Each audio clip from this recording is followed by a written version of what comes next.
All right, so here he is, one of the more prolific takedown artists in the UFC at present. And when you get some praise from Daniel Cormier when it comes to your offensive takedown game, you know you're doing something right. And we talk about wrestlers and judo players and grapplers, but this guy just combines all of that. He is able to use foot sweeps from the grappling game. He is able to use throws from judo, and he's able to use wrestling from the wrestling game to take people down. He has an array of takedowns at his disposal, and he uses every single one of them. From the speed of the level change to the timing to the knowledge of where to go next when the guy starts to defend, he's truly, truly something special. I don't think he could take you down, but tonight he doesn't have to. So he does not in this matchup, prevailing wisdom is he'll be able to get this fight to the canvas. All right, so here is Dastin Porье making the walk for yet another big UFC spot here tonight. UFC 236 was his coming out party, DC. He ended Max Holloway's 13-fight winning streak, and in a near-perfect performance in a lot of respects, was able to realize a UFC interim lightweight title. They say diamonds are forever, and so is Dastin Porьe. It seems like he's been here the whole time. We've seen this young man grow up in the UFC. We saw him at 145 pounds have a ton of success, but we've truly seen him come into his own as he's going up to lightweight. He's become a UFC interim champion, and he's beaten guys like Eddie Alvarez, Justin Gaethje, and Max Holloway. One of the best fighters at 155 is Dastin Porьe. And with Dastin Porьe and Daniel Cormier, safe to say that Lafayette, Louisiana has made a pretty good UFC footprint over the last few years. Dastin Porьe back on the proving ground here tonight. Ladies and gentlemen, this fight is 3 rounds in the UFC lightweight division. Introducing first, fighting out of the blue corner, a mixed martial artist holding a professional record of 22 wins, 7 losses. He stands 5 feet 8 inches tall, weighing in at 155 pounds. Fighting out of Boca Raton, Florida, Iron Michael Chenдлer! And now introducing his opponent, fighting out of the red corner. This man is a boxer, holding a professional record of 28 wins, 7 losses, and 1 no contest. He stands 5 feet 9 inches tall, weighing in at 155 pounds. Fighting out of Coconut Creek, Florida, USA. And when the action begins, our referee in charge, Yves Lavigne. The veteran Yves Lavigne draws the assignment here. You ready?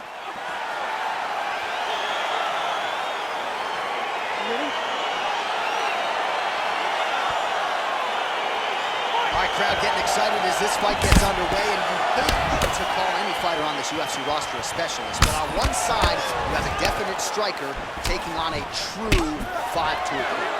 And you see a guy, oh, he hurt him! Timing his shots nicely here, champ. He's doing a great job of mixing everything up and using a lot of diverse strikes.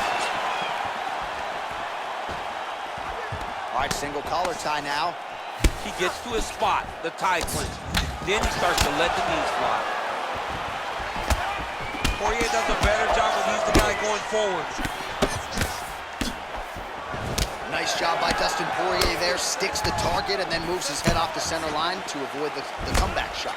Head off the center line, and watch him the counter with that beautiful straight left that he throws over and over. Well, this striker has come out swinging early, and you know his style is based on aggression, and largely it's worked out for him tonight. It worked out phenomenal to this point. Oh, and there's the double leg takedown, DC. That is just too good, too easy. Too good, too easy. The timing was just too good. Before he could even defend, he's already off his feet, going backwards. It's hard to run backwards, and that's what happens when this guy hits his double leg. Well, he's in a compromising spot here, DC. You got to figure out a way to get back to your feet. He needs to shove the knees, get his opponent's knee off of his belly so he can get to his feet. All right, so pretty good damage here with the ground and pound. Nothing superficial about these strikes. They are intending to harm. Oh, yeah, he's landing very accurately, and he's landing to get damage off. Well, anytime you are in a ground fighting situation with this fighter, you're potentially playing with fire. Big, powerful punch lands. Now he gets back to range. Look at him drive his shin into his opponent's body with that body kick. Body shot there. Just out of range with that left hook. All right, so he lands another hook. He's already landed several in the round. That one might have been the most significant. That was the best one. But what I like about him throwing this punch over and over again, he just has a fantastic ability to land that punch.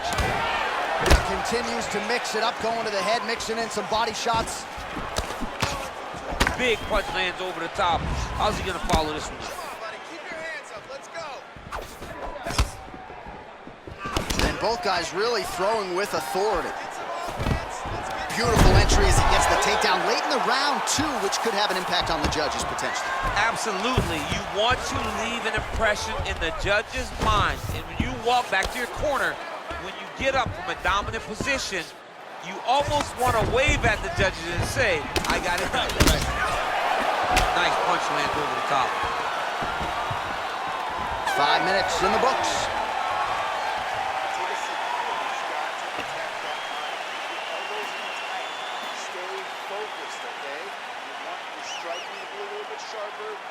All right, so let us now check out some of the action in that round, DC. There was a whole lot of it, including a stunner upstairs that nearly closed the show. It was a lot of action. It was back and forth action, but the big moment was that big strike to the head that landed, that put him on wobbly legs, and in survival mode, luckily he made it to the end of that round.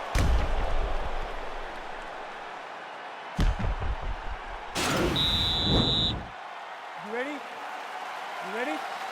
All right, round 2. Oh! Dude's hurt. Serve him up. Go get him.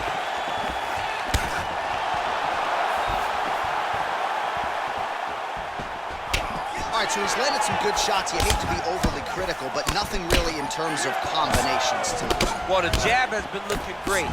How about jab, jab, right hand? Right. Because eventually you're going to have to put something on your opponent that's going to really make him pause. I believe the jab is... Oh! He needs to start looking to finish now because he's got his opponent hurt very bad. Trying to stay in this fight! Just misses with a left hook there.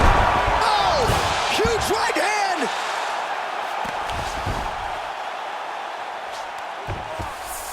All right, bottom fighter here, maybe looking to hip escape, DC.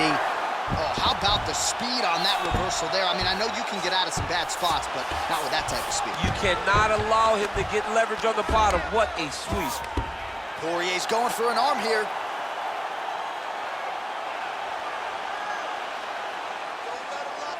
The Kimura is not the arm. It's the shoulder pressure that usually makes you tap. He actually goes to an omoplata.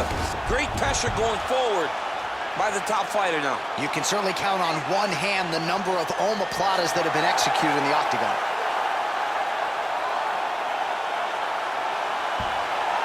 He got it. He got it, John. How about it? Gets the win by submission. Beautifully executed there on the ground.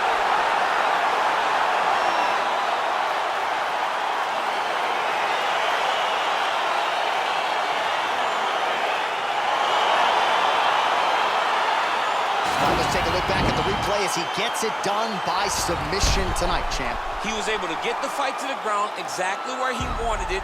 Eventually, his opponent gave him an opportunity to get a submission.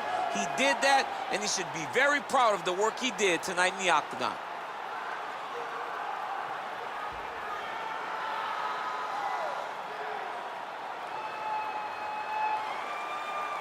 So there he is, your winner by submission, and that's exactly how you put the rest of this division on notice.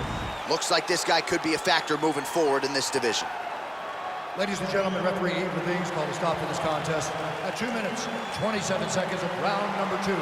Declaring the winner by submission due to an omoplata, Dastin the Diamond Porье.